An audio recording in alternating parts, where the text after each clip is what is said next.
Čau lidi! Dneska jsem čodla mému bráchovi mobil. On je teď venku a někde bouchá do větví. Teď se koukneme na jeho klub.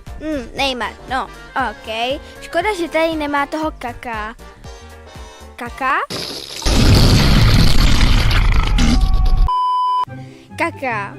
Kako, nevím, Kaká. Tady tohle by mohl asi spíš vyměnit, nebo spíš tohle by měl vyměnit s nějakým jiným, protože tenhle se mi zdá, že je hodně špatný. Tady tento je docela...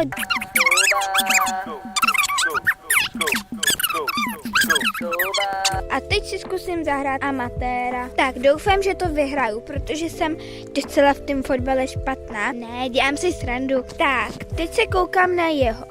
My hrajeme za Brazílii a oni hrají za nějaký jiný klub. Teď nevím, jak se jmenuje. Tohle je náš tým a tohle je jejich.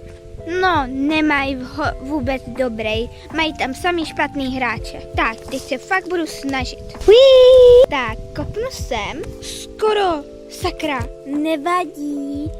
Skoro jsem to zvládla. Teď tady někdo jde. Teď mi to skoro hodil na hlavu.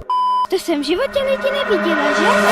Jo, dala jsem gól! Jo, dala jsem to! Oh my god, teď tady někdo vystřeluje. Sakra, teď mě skoro trefil. Však on mi skoro dal faul. Co vám je? Ach jo, sakra, už skoro dal gól. Dobrá, naštěstí nedal gól. Není tak dobrý jak já. Really, nigga? Já nevím, kam mám kopnout. Really, nigga? Je dobré? Dávám to docela. Tak určitě. Teď jsem to skoro kopla mu. Naštěstí, že ne. Sakra. Skoro jsem dala gól do Ach jo, tak jsem skoro dala gól. Tak, dobré, vzala jsem mu to, jo. Ale ne, skoro jsem to měla. Teď kopnu sem. Tak, teď rychle běžet. Dobré. Tak, přihrávka, musím mu přihrát. Teď si trochu naběhnu. Střela. Dala jsem to! Opět Ronaldínem, jo! Tak já budu končit a zatím pá!